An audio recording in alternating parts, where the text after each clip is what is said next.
People do want safety. I mean, there's no question about safety? that, right? You people get want beaten safety. to a pulp Yeah, people in broad daylight people want in LA. safety and security, but I don't think it's true that people don't care whether or not the U.S. military is put to being pounded on with a hammer fellow citizens. I mean, I think that's an important American principle that has its roots all the way to this country's founding, and it's also because the military serves a role to protect Americans, not to be used against Americans. Exactly. You keep saying used against Americans. What kind of Americans do you mean? The ones that are murdering us, carjacking us, raping us, terrorizing our cities? I mean, you're saying like he's creating an actual war against American citizens when what he's actually creating is a war against criminals. And by the way, illegal aliens who they are rounding up by the bucket load in Washington. I want to let Ellie speak, but I mean, look, I'm not saying he's creating a war against American citizens, but I also think that, first of all, when you have, large amounts of armed military personnel on the streets, they're going to encounter a lot of Americans who've done nothing wrong. And those Americans have rights, as do the Americans who have done things wrong, just to be clear. But Americans who have done nothing wrong will get caught up and have gotten caught up in this. Go ahead. Not to be overly idealistic about all this, but there's a way this can work. And I've seen it. And Sochi, I'm sure you have too in your experience at DOJ. There have been many, when I was in Jersey, we had a crime problem in Newark. And what did we do? We teamed up the Newark PD with the feds and we surged into Newark, and it made a big difference. And let me just say, as a parent who's about to have 2 kids in college in the city of Chicago, I want as many uniforms out there as possible. And frankly, I don't really care where they're coming from. But both sides need to do better. I mean, there's a clip today of the mayor of Chicago, who I think very highly of, stumbling all over himself when he's asked point blank, is it better to have people on the streets, to have uniformed people on the streets? And he goes, we need housing. That's a different issue.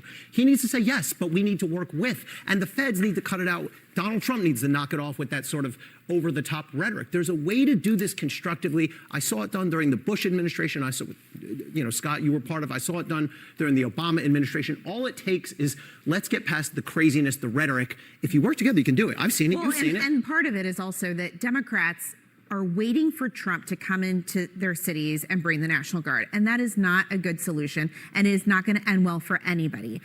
If you're a Democratic mayor or a governor, what you should be doing is requesting federal, whether it is the FBI, DEA, any sort of assistance that is not the National Guard, that will actually work for your law enforcement and not, I do think bring in the National Guard. That would be, sure, but Donald Trump was, just as an example, invited to come to Baltimore by the governor. He refused. He turned it down because he said that it was some kind of political trap, even though Baltimore is a great place for the president to see what's going on, because they have done some things, including gotten tougher on crime when it comes to juvenile crime in particular, that have worked. But Trump refuses. So, I mean, is it politics?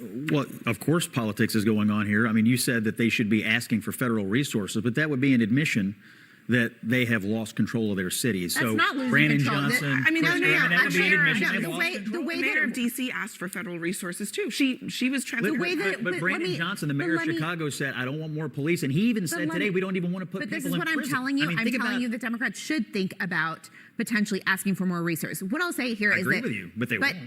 But it's also not handing over the entire city to the federal government. What happens is that the mayor and the local law enforcement should be in charge, and they should have the federal law enforcement supplement and provide training as needed. It shouldn't be that the National Guard and federal law enforcement should take over a city that they do not understand, that they do not know, that the community doesn't understand. That just leads to chaos. I mean, when you heard Stephen period. Miller talking about this, he didn't say we want to work with local law enforcement. He said we are supreme and we can do whatever we want. So that really tells you everything you need to know about the approach that they're taking. That's the problem. It's kind of being approached in like an adversarial way, as opposed to we care about this crime issue and we want to make the city safer. That's the problem. So Abby claims Donald Trump wants to use federal troops against American citizens.